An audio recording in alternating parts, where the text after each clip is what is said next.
Good morning. Polly's home today, but I thought I'd make us a couple of smoothies. So I have in here a little orange juice, a little peach nectar, 2 bananas, 3 peaches, perfectly ripe, and I'm going to add some of the frozen strawberries that I prepped a few weeks ago, and then if I need to add more ice I will do that, but first I'm going to blend it in the NutriBullet. It's the largest one. Look at that, and I did taste it, and it is delicious. So there's plenty for both of us. And a little left over. Oh my gosh, the frozen strawberries. Yum. Yep. I'll put the ratios of what I used on in the description below. Delicious. And there's lunch. I made panzanella salad with some stale bread and fresh tomatoes and these adorable tiny little compact basil leaves. Just picked them off and threw them in there. Salt, black pepper, olive oil, red wine vinegar, scallions, and now we're gonna enjoy. Yum yum. So I've started dinner, and in the bottom of this mixing bowl I have 2 tablespoons of sour cream, the juice of an entire lemon, super juicy lemon, cracked black pepper, 2 garlic cloves that I grated through a microplane. I'm going to add chopped dill and all these cucumbers. And I mix it in the bottom of the bowl just because I'm lazy to get another bowl, one shop. Easy peasy. I have steak marinating and resting so it comes up to room temperature, and then I'm going to make the Yukon Gold, the rest of the little Yukon Gold potatoes, parboil them and then saute them on stovetop. I don't feel like turning on the oven because it's super humid outside, so everything's being done on top of the stove, and we have a cool accompaniment, so there you go. Oh, and if you couldn't guess that I was Eastern European, there's the clue. Sour cream and dill. It makes a very substantial presence in our food prep. I love dill and I love sour cream and potatoes, but we have potatoes and cucumbers today. So we'll probably stop by the produce place, got some stuff, cucumbers, bananas, more garlic. We go through a lot of garlic. Some mushrooms. Ooh, I'll be frying mushrooms later. Scallions, tomatoes, some lemons, beautiful, beautiful peaches, little milk, some grinder rolls for leftovers, and I needed this one white onion for the cucumber salad. And he also picked up something really tasty for me, sweet horseradish pickles. So I'm gonna try that just for me. And there's the steak resting. Baby Yukon potatoes. I'm just using the frying pan that I'm going to end up searing them in with a little bit of water to parboil them. Then I have this pan heating up for our steaks, which have been coming to room temperature right here. They have, I think Polly's talking to the dogs.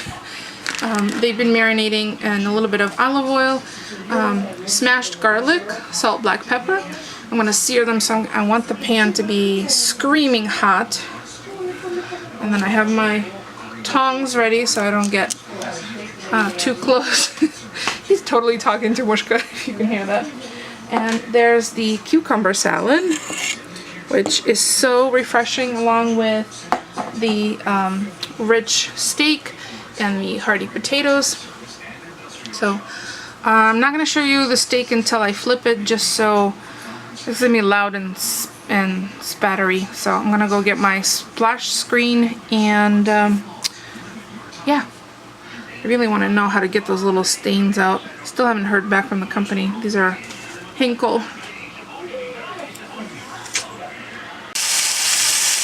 In the oven they go. So there are the potatoes, and I'm just gently tossing them, and they fit perfectly into this pan. I had just enough left for tonight's dinner, maybe a little leftovers, a little for the dogs, and they're gonna get a little blistery on the outside, and then I'm gonna just sprinkle some parsley over it. The steaks are in the oven. There. And the cucumber salad's all ready to go. So we'll be eating probably in 10 minutes or so. Let the steak rest. See how they're getting a little blistered?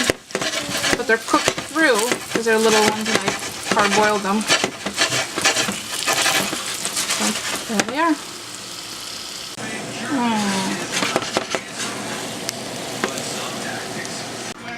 Steaks are out, potatoes are done, cucumber salad all ready. I'm going to take these out of the pan so they could rest. And then, oh look, there's a chihuahua in here. Come here, Mush. Who thinks that there's going to be a little meat. So I'm going to take them out of the pan so they're not continuing to cook because there's always carryover cooking. Before I popped them in the oven, I put a tiny little bit of water. As you can see, it creates a pan juice. Oh, yeah. And then I'll put a tiny little pat of butter on top of each one before I bring them into... Delicious. You don't know yet. Alright, let me get this all situated and I'll show you what our plates look like before we sit down to eat. Yep. I'm sure dogs are going to get some of that.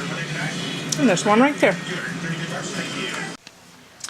Well, dinner's done. Everybody's upstairs in bed and I'm just doing the last few questions that I forgot to answer the other day, or several more questions. And you can keep them coming. I don't mind. I actually enjoy answering the questions. So just a quick little sneak. Polly brought home a few more seeds. These are cilantro. Bleh, not for me. Lettuce, more cucumbers. It's the Green Dragon hybrid. Sweet peppers, and a steak sandwich hybrid tomato. So let's see, I'll start those off, and then I found this while I was cleaning. It's Martha Stewart Home Office bands, red bands. They're elastics, and how many are in there? I have no idea. Say 5 or 6 maybe? I'm not sure. Does not show the count, but I have an idea of what to do with these, and they're made by Avery. So I'll give you something to look at while I answer the question. So let's go to the very top. And these are from Facebook. And let's see. Amy Rowe asks, if you could have gone to college to do any course for a career, money no object, what would it be? And would it be different from what you're doing now? I would probably go into forensics. Have always been very fascinated with that. Didn't think... Stupidly, did not think that I could have done that when I was a teenager and when I was going to school. Although I don't begrudge having picked what I did go to school for. Arts and languages have always fascinated me as well, but you never know. I might go back to school and do that. And the other thing would be psychology. I'm kind of amateur status right now. So that was the question from Amy. Dana asks, how do you make time for crafting in your everyday life? Need some tips. It's not easy, but I try to give myself little rewards. So if I throw in a load of laundry, I know that I have, depending on the cycle of the laundry, that anywhere between 43 and like 50 minutes to do something. Now this is if I'm not working. I often multitask because I do work from home, so I throw a load of laundry or start dinner, those kind of things while I'm still working.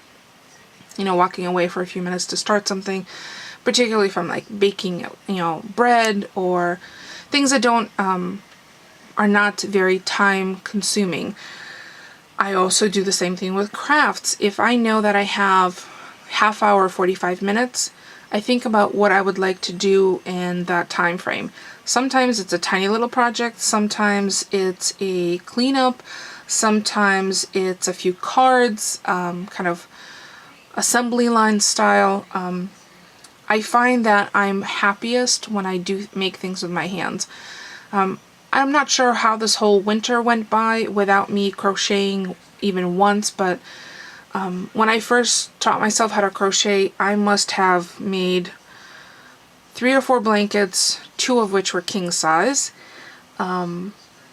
loads of baby blankets. I think I gave baby blanket gifts to everyone who was having babies at the time.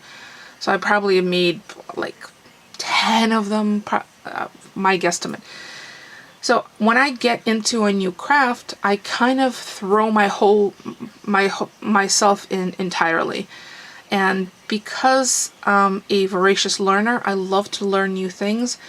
One of the reasons I think I ended up in technology field is because things change so quickly, and there's such a need to be flexible and be ready to learn, and that has never thrown me for a loop. I'm always volunteering for new things that are coming down the pike. So yeah, it's not easy, particularly when you have a household and family and pets, children, whatever it may be, all the responsibilities that are on our to-do list on a daily basis. But it's important to carve out time for yourself. Like, after I finish the video today, I'm going to actually go take a nice soak in the bath, and I'm going to read some more of my smutty books because that's just going to help me relax. And tomorrow I'm planning on making a few cards. So Dana, if I had some guidelines of how to carve out time, even if it's 15 minutes, sometimes that makes a difference. Now, having a dedicated space and dedicated home for all of your craft items is key, because if you only have 15 minutes to dedicate to something, you are better off if you know where everything belongs, and then you can put it away. So it's a constant struggle. I think it's a struggle for most people who have, multiple layers to their lives. We wear a lot of hats. We're family members, we're providers, we're financial advisors, there are so many things, mothers, daughters, sisters. There's a lot of hats that we wear. So when you can find some time to do something that makes you happy and that gives back to you, the happier, the healthier, emotionally, physically you are, the better adapted you are at the weird things that life throws at you, and the better adjusted the people around you will be, because positive begets positive, I feel. So hopefully that helped answer that a little bit, Dana. So La Grande Senora Scheherazade asks, how do you stay on top of everything running your household and still look beautiful and you're happy while doing everything? Thank you for the beautiful thing. I will take that as a compliment and accept it graciously. Thank you. How? I'm not entirely sure. Sometimes days go by, and at the end of the day I take a look and see everything that's been accomplished in one day, and I am genuinely surprised. And then there are days where I loaf around and do very little, and it's okay, because in the end it's all a wash. The days where my to-do list is 3 pages long versus when I decide to take a mental health day, whether it's on a weekend or a weekday, and just dedicate to doing nothing. Maybe cooking, maybe, doing reading. Like I think I'm on book 7 within the past week and a half. So I go in spurts like that. And then really motivated after having moved all the furniture around in the living room to get a lot more stuff done. Did not get I only cleared out 1 tote today. My hopes to get back on track. Paulie's still not feeling 100%, so I'm a little concerned about him. He's still having shortness of breath, so I didn't want to pile too many things on my to-do plate because I wanted to stay flexible, and I have a tendency to get upset with myself if I don't accomplish majority of my to-do list, so I just took it easy on myself. So it's a juggling act, and I don't have children. I can't imagine how someone who has kids, like my sister has 2 kids, a full-time job as a director and a household, and she manages all of that. I think maybe because, not to take anything away from men, and I appreciate those of you who do watch, I think women feel more responsibility to nurture, take care of things, household, kids, pets, spouses, friends, parents, all of that, and we have to remember to take care of ourselves first. And I am going to do that myself after this. Karen Taylor asks, have you stopped doing crafting videos? I do miss them. I have not stopped. It's just we've had a busy several weeks, so I will definitely get back to them. As a matter of fact, if I prep accordingly, I will share the cards that I'm going to make tomorrow. And then Vicky Williamson Seal asks, how do you and Polly meet?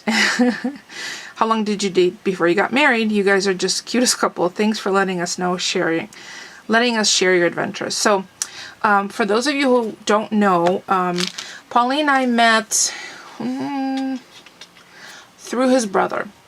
I had lived briefly in Los Angeles, California, because one day I just bought a one-way ticket and packed my stuff up and left when I was living on the East Coast.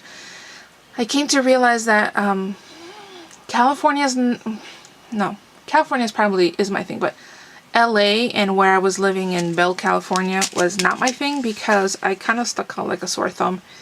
But because I'm a resourceful individual, a resourceful girl, I didn't have a job. I went on a whim. And I'm not sorry for the fact that I did, only because of what transpired afterwards. I found some odd jobs. Some of you might already know, so at least one of the jobs has to do with my voice. And I met my husband's brother, and we stayed in contact during my stay in California, and then after I moved back to Connecticut. I was only in California for about 6 months or so. I realized that I'm definitely an East Coaster. I really missed the weather changes, the differences in seasons, the leaves turning, the being 2 hours away from New York, an hour and a half from Boston. Really missed that, so I came back. My little sister was graduating from high school. I came back in time for her graduation and rebuilt my life once again here. So my now husband's brother, Polly is the youngest of 3 boys. Polly was living in Seattle. His brother Jonathan, who I met, was living in LA, and their oldest was Seth, was living in Michigan. And something happened where Jonathan got shot. He was okay, but I received a phone call from his brother Polly trying to find out if I had heard anything. Well, we started chatting, and one thing led to another, and Polly came out for a vacation in Connecticut and essentially didn't want to leave. That's how we met. We were dating for about, let's see, my camera battery is about to die, so let me just plug it in so I don't have to stop the clip. We met in May of 96. We got engaged in August, and we got married in January. So it was quick, but you know what? When you know, you just know. I'm pretty sure I've told this story before, but I can't for the life of me remember which video it's in. So I might as well just tell the whole story. Polly's parents flew me out for Christmas as a present to him, because we were dating cross country. He was living in Seattle and I was living in Connecticut, so like approximately 3,200 miles away apart. And mind you, this is pre-widespread internet and cell phones and, flat rate calls. We racked up an insane phone bill on each one of our sides. So we just decided that at some point we're going to have to figure something out. It was getting too expensive to date, like literally. So his family flew me out for Christmas as a present to Polly, and we eloped without his family there. It was just him and I and 2 of his friends as witnesses. And one of the reasons we actually did that is because my husband's family is Lutheran. His dad is a Lutheran minister, I might have mentioned before. And my family is Jewish, so we figure, to be fair, we'd piss off everybody at the same time. Which we did. So I flew back from Seattle, having been married for I think 5 or 6 hours. We literally got married on the very last day. We were supposed to get married New Year's Eve, 1996, But there was a horrid snowstorm in Seattle which shut down all of the state offices, so we couldn't get our license in the state of Washington. In Washington state, a license is only valid 3 days after you receive it, so it's not valid the same day. So we weren't able to get it until New Year's Eve day, so December 31st. So it wouldn't be available for us, valid to use until January 4th, which was the day I was flying home. And we got married at noon, and I flew home, I think, at 6. So I was only married for several hours. We couldn't shake his friends. Like, it was just comedy of errors. If I ever write this on a page, people would think it's completely fabricated, but it is God's honest truth. And the whole wedding was hysterical. Paulie mismatched all his clothes, cut himself shaving because he was so nervous in the shower. There was a Packer game that morning that he went to, and he was supposed to be back by like 10:30, but he didn't. Everybody was buying him shots. He was tipsy. He was with a friend. He didn't drive. But by the time he got home, he was like snookered, and I looked at him and I'm like, I cannot marry you. Are you kidding me? So he went to take a shower, cut himself horribly.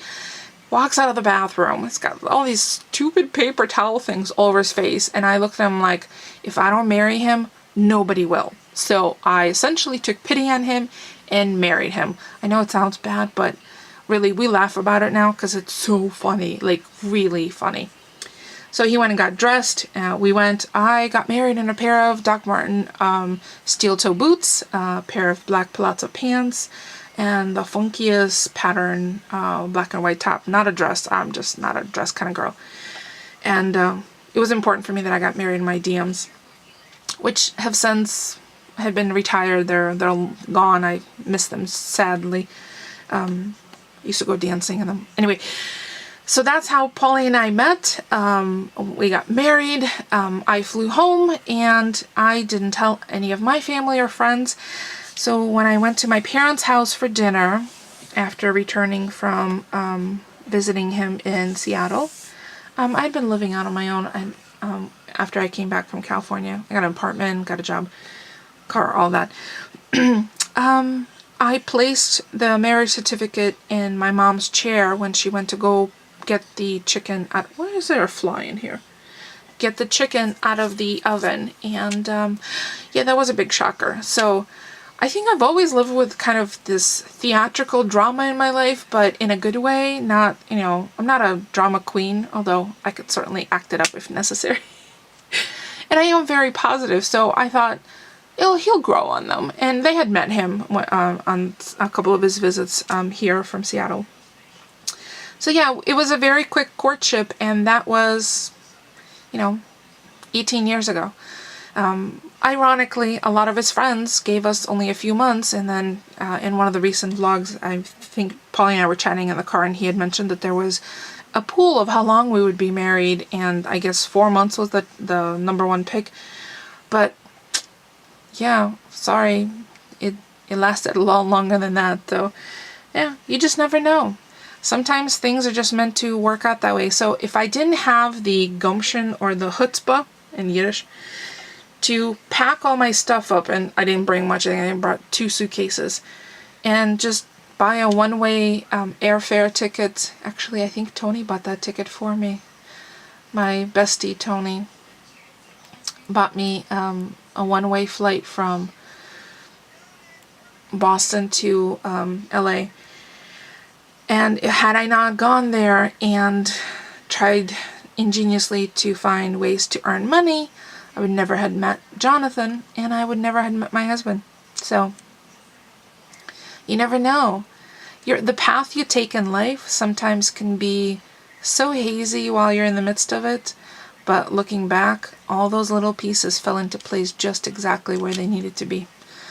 So, I hope you enjoyed that. That's, I think, going to be it for me for today. Thank you so much for watching. Don't forget to thumbs up. It's free for you and it helps me out. And feel free to continue asking me questions. I love the interaction. If you have something that you want to know, if there's something that I haven't answered, if you have a request, by all means, that's what that comment section's for below. So, I will see you all tomorrow, hopefully with a little bit of craftiness, and probably start some of these seeds. I will definitely grow this cilantro for Paulie because he likes it and my sister likes it, but I am missing the cilantro gene, which is okay by me. Alright, I'll see you guys tomorrow. Thanks for watching, everyone.